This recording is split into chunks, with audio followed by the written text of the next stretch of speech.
Thank you for tuning in for episode number 22. And in episode 22, we pick up from the last episode where we had an awesome night of camping out in the Alberta Badlands. It was pretty fun. We all had a great time. And you know what? It was really good to have a collaboration with Dave at Blind Man Overland.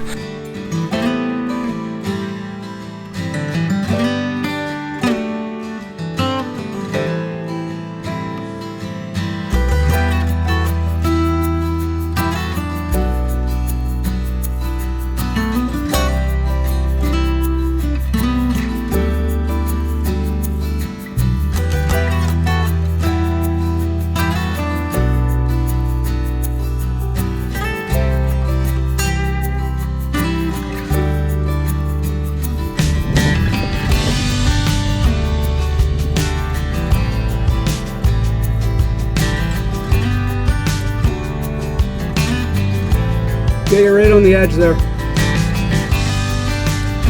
So once everyone had their chance to grab their coffee and have breakfast, we packed up and decided to get ready to go.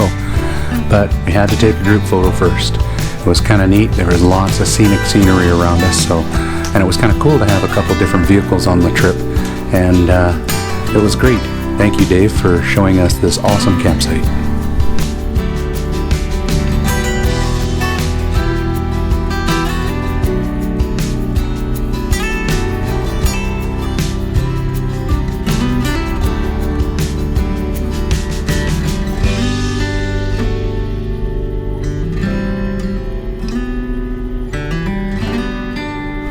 Not only was the campsite pretty cool, but the trail in and out of the valley was actually pretty cool as well. This was all on public crown land, and even the trail going in and out was on public crown land as well. It was well marked, and in fact it was a Fish and Wildlife officer that had actually pointed it out to us. Not a lot of people know about it, and it's a hidden gem.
Dry Island Buffalo Jump.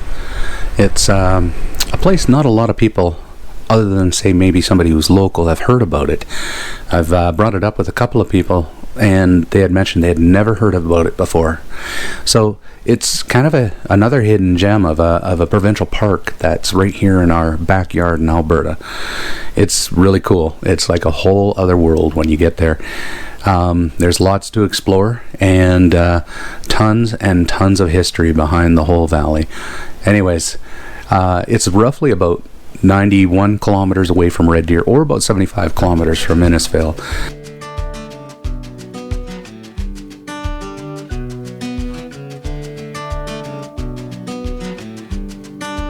Coming into the Provincial Park, you definitely want to stop at the Buffalo Jump. This is where the natives had pushed herds of buffalo over to harvest them. Incredible views, absolutely incredible views. Anyways, check this out. Alright, here at Dry Island Buffalo Jump. Pretty awesome, great view, long ways down.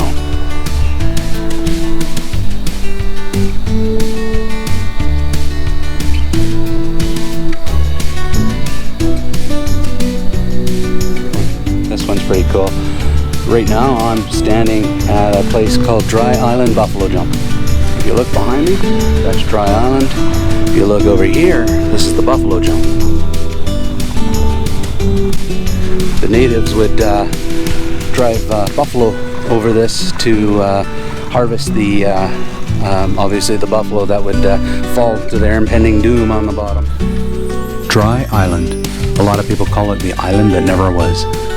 What happened was streams started carving gullies into the soft prairie earth as they flowed towards the Red Deer River.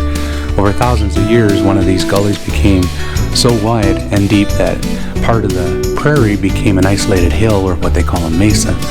This mesa looks like an island, and that's why they call it Dry Island, because it was never surrounded by water. Another cool fact, Dry Island contains the largest prairie grass community in the park that has never been disturbed by grazing or cultivation. Pretty much how you see it is how it's been for many years.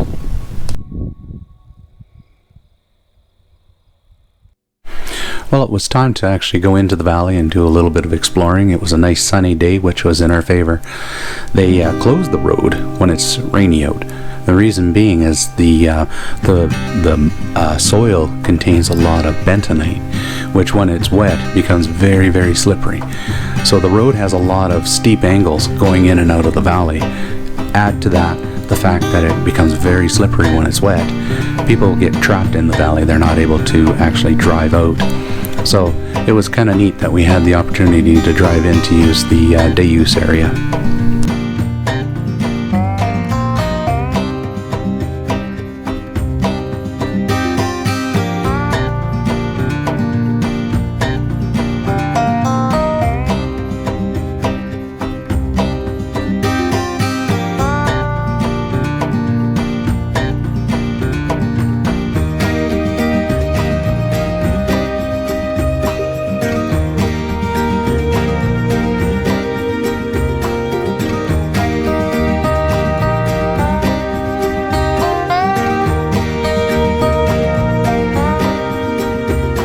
Once you're down into the valley, they actually have some pretty nice campsites.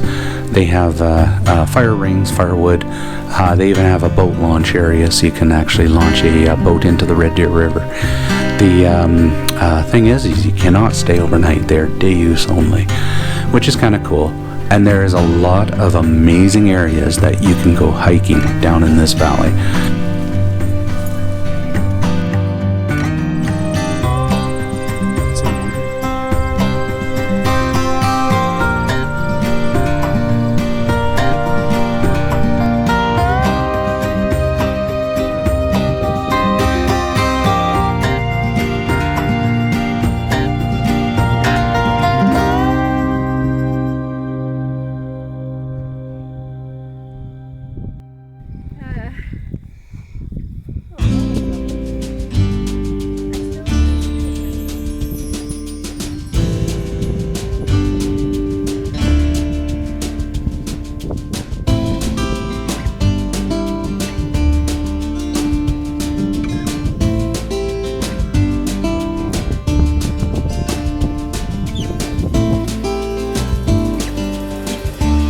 The Alberta Badlands are known to have lots of dinosaur bones, and in fact, this particular provincial park has the largest Albertosaurus bone bed in the world.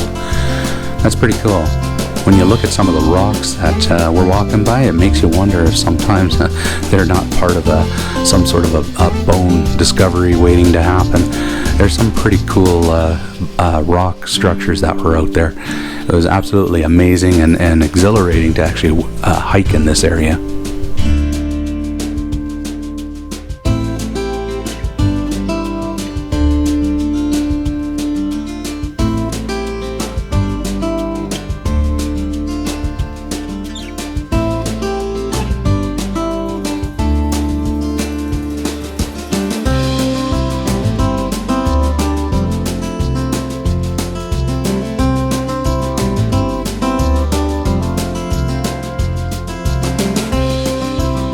It was at this point that we came across the Anoop Valley.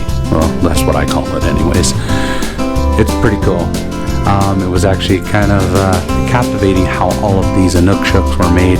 Made me wonder how long some of them had been there.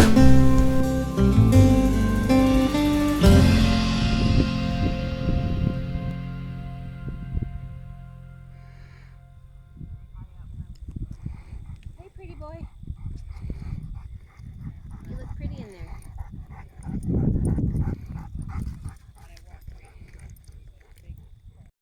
You definitely had to watch where you were walking. Sometimes there were holes large enough to look like swallow a whole human being. On top of that, there was cactuses everywhere, so you did have to kind of watch where you put your feet. The hiking was amazing. Landscape kind of varied from rolling prairie to prehistoric. It was awesome. The wildlife was pretty cool too. There's apparently over 150 types of birds in that valley, and yeah, you can definitely see there was a huge variety. So it was kind of cool. That made for a great day, and even better that we got to share it with some really good friends.